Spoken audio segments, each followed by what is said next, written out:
So, chapter 141 of Jagaaaaaan, where Chiharu's plan to bring down Nomen that we've seen, he showed, well, he didn't show us, but he told us he had a plan a couple chapters ago.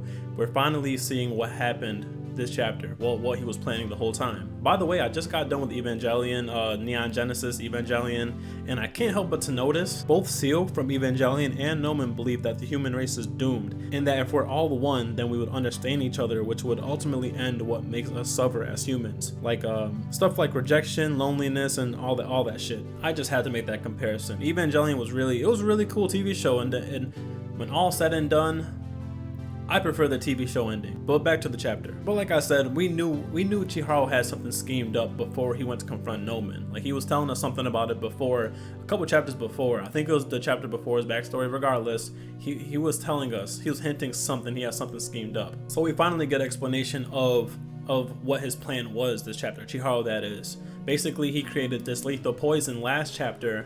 He created a lethal poison before Nomen ate him. And it was like a plant-based poison that was lethal to anyone, even himself. So in the very last panel of the last chapter, we're shown when Nomen ate Chiharu, that's exactly what happened, and he has a reaction this chapter to the poison, which makes him spit out Chiharu, but Chiharu has him by the tongue, so he pulls himself right back in. But Nomen, he wasn't having that, so he spit him out this time for good and goes on the attack trying to kill Chiharu, claiming that he'll just kill Chiharu. And that's when Chiharu was like, well, aren't you the one that want to bring us all together? Isn't that your desire? You want to bring us all as one? So you want to bring us all as one, you got to eat me.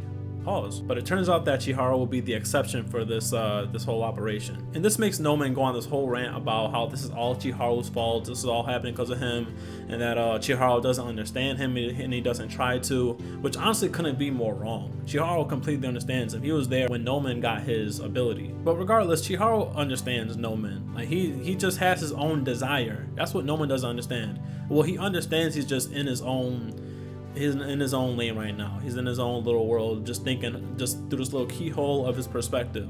But Chiharu has his own perspective and his own desires. That's what Nomen doesn't respect.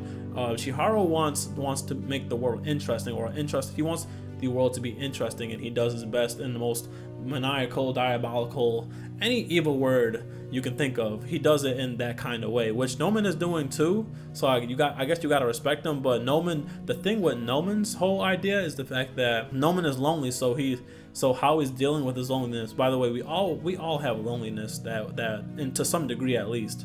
So, and how we deal with it is completely different. Nomen is dealing with his loneliness by bringing other people into his loneliness to fill the void. Like, his whole operation is based off his own emptiness that he feels, but he's bringing everyone else in the mix. I guess Chiharu's doing that too. He's bringing everyone else in the mix too.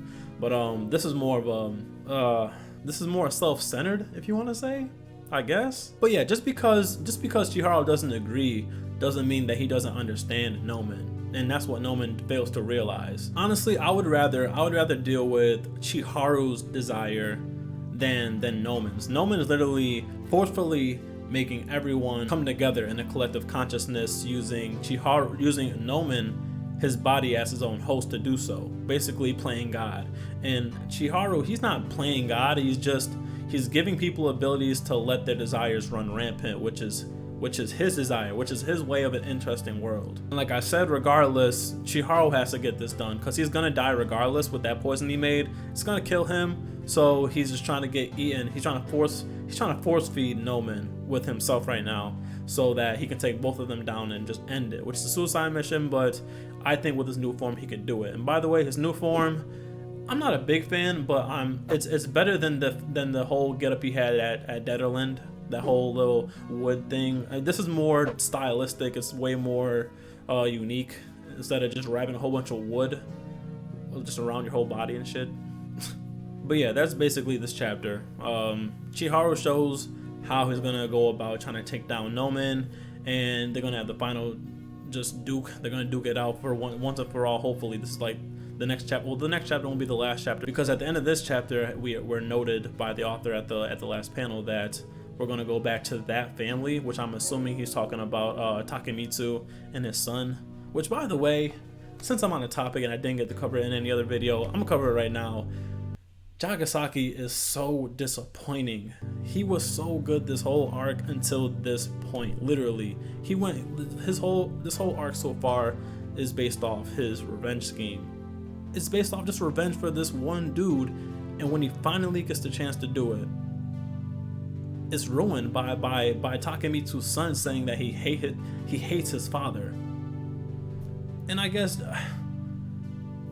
he's dead in some way. He's dead inside. Takemitsu's got to be dead inside by those words, and I guess that's enough for Jagasaki, which I don't understand why. He should have just killed him. I bet when he heard those words from Takemitsu's son, he just sat back and was like, I was gonna kill you, but you're probably dead inside after that one. So good enough for me. Regardless, I'm really disappointed in him. I'm super disappointed in Jagasaki. His whole goal foiled by 3 words: I hate you. That sucks. Because he basically won the fight.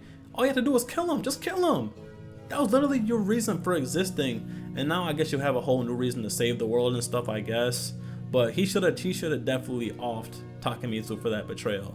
We all wanted that to happen and didn't happen, and now we're just like, okay, just save the world, I guess. Burn your girlfriend's head, which you should have did chapter 5. Should have bended that, by the way. And now you just gotta save the world, which you've been doing. So he's back to his old self of saving the world like he did, I guess. So he's got his old desire back, which it's cool, I guess. But the way he went about it, he could have killed Takemitsu and saved the world. That's the way that played out was just dumb to me. I'm ranting, so I'll end the video here. It was a pretty basic chapter, so it's not gonna be a long video, but yeah, I'll see you guys next chapter. Peace.